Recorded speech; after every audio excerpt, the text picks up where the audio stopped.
Hey guys, it's Bobby Black from the Unscored Circle coming back at you with another Smackdown review.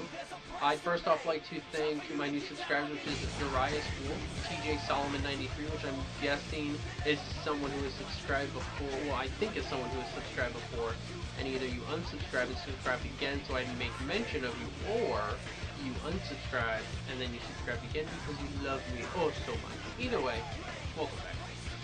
Village 4 times, Niha261, and Andrew070. I'd also like to thank all the people who left comments on my video last week, which was DW Squirtle, Co187, Howard the Man, RKOU, Ugly Kanyo, Ecstasy69. I'd also like to thank the members of the Revolution who continue to support me, which is Zamario, The Wrestling Show, DJose101, and Classic 1333. They also left me comments last week. Thank all you guys. I want all of you guys to leave your feedback, your comments, whether you disagree with me, whether you agree with me. If you think I'm a complete idiot, that's fine. That's your opinion, but I won't bash you for your opinion. I'd like to hear all of your feedback on my show. If you have any suggestions, if you have any whatever. Alright? Please go to WrestlingRevolution.com, the epic center for all your wrestling needs, where you have news, forums, chats, everything. It's a wrestling community-based site where we just want to have fun, and we want to make wrestling fun again. We have our pay-per-view predictions contest on there, which is almost, Season 3 is almost over, so Season 4 is going to be coming up at Bound for Glory. We'll be starting at Bound for Glory, and run through till Genesis, which is in January. And also, I'd like to make mention of Hack Week. If you want to know what Hack Week is, stay tuned. Let's jump into Smackdown. Get ready for the Smackdown! Get ready for the Smackdown! How you gonna react when you're put in the back now? 'Cause there's no turning back when you're facing the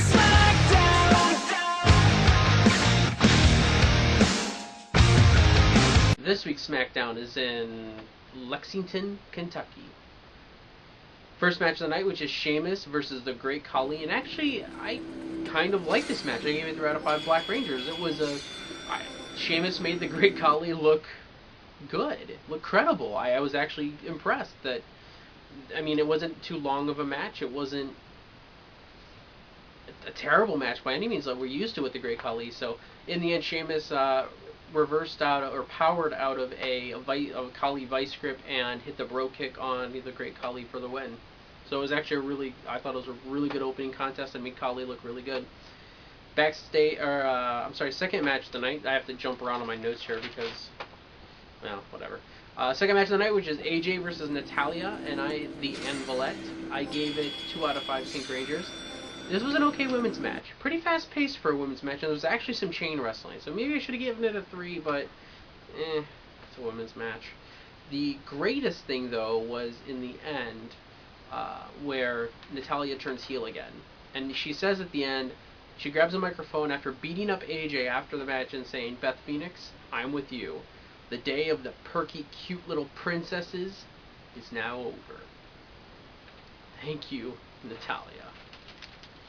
Next, we go to the third match of the night, which is Daniel Bryan versus Tyson Kidd, which was a awesome match. I gave it 5 out of 5 Yellow Rangers. This match was really good. I really encourage anyone. If I ever say it's a 5 out of 5, that's just my opinion. I know some of you may not think it's that great, but it had everything that I wanted in a match. Daniel Bryan did an awesome job in this match.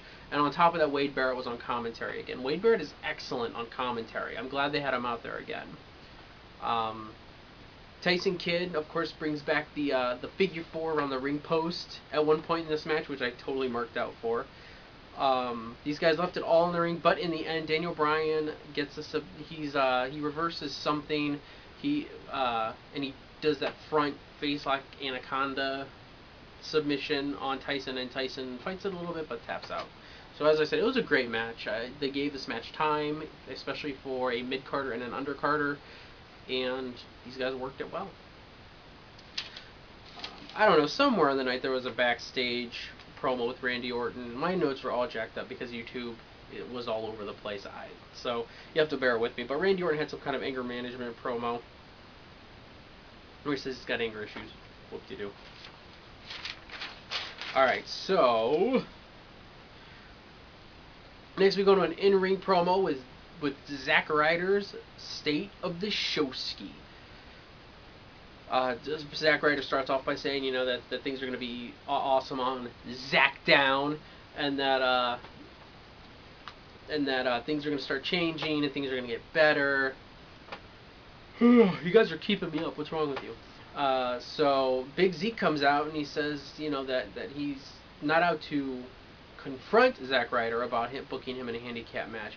He's out to talk to him about why he was put in a handicap match. And Zack Ryder's like, oh, bro, we talked about it. It's like Vladimir, or it's like Big Zeke didn't even know what the script said. He was just kind of going off whatever. He's like, well, if CM Punk can do it, if CM Punk can do it, I can do it. Anyway, so Zack Ryder acted appropriately. He's like, dude, what are you talking about? We talked about it. Priceless, Ted DiBiase and Cody Rhodes comes out. Zeke tries to preach to Ted DiBiase, saying that, he knows what it's like to be used, and Cody Rhodes is using you, and blah, blah, blah, blah. Cody Rhodes says, I'm going to suggest that Ted comes down there and beats the mess out of you, and then Zack Ryder says, yeah, well, I can set that up, bro, yeah. So then Teddy Long comes out and puts Zack Ryder in his place and sets up the next match, which is Big Zeke Jackson versus Zack Ryder. Fourth match of the night, I gave it 2 out of 5 Red Rangers. This is an okay match. Zack Ryder got some offense and he debuted his broski boot, which is just a running kick in the corner when they're pressed into the corner, I guess. And if you see the show, you'll know what I'm talking about. I'm liking it that Zack Ryder's on TV, but I am not liking the fact that they're burying him, but beggars can't be choosers at this point. I guess I'm just going to have to take what I can get.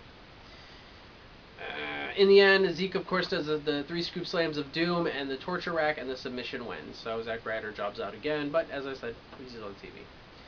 Next, we have the 5th match of the night, which is Vladimir Kozlov, the recently released Vladimir Kozlov versus Mark Henry. I'm going to be 2 out of 5 White Rangers. It was basically a big man squash match. I don't even think there was too much going on in this match. They just wanted another big guy for Mark Henry to squash. Sorry. And just basically, and of course they probably knew at that point they were going to fire him on Friday anyway, so they were just, well, let's just put Vladimir out there and have him get squashed. So 2 out of 5 White Rangers. It wasn't bad, it wasn't good. It was whatever. Backstage we have Sheamus saying that, after the match, he does the whole knee thing on Vladimir Kozlov, where he puts the chair on his leg and then he jumps off and then he does that, and then Sheamus comes out and saves Vladimir after he does that, and so then Sheamus is in the back and he says that he has horseshoes in his arse and he's going to walk all over Mark Henry at SummerSlam. Okay. 6th match of the night, which is the tag team champions Otunga and McGillicuddy and JTG in a 6-man tag against Trent Beretta and the Usos. And finally, the WWE got the music right with the Usos, little pre-entrance warrior dance thing, because finally the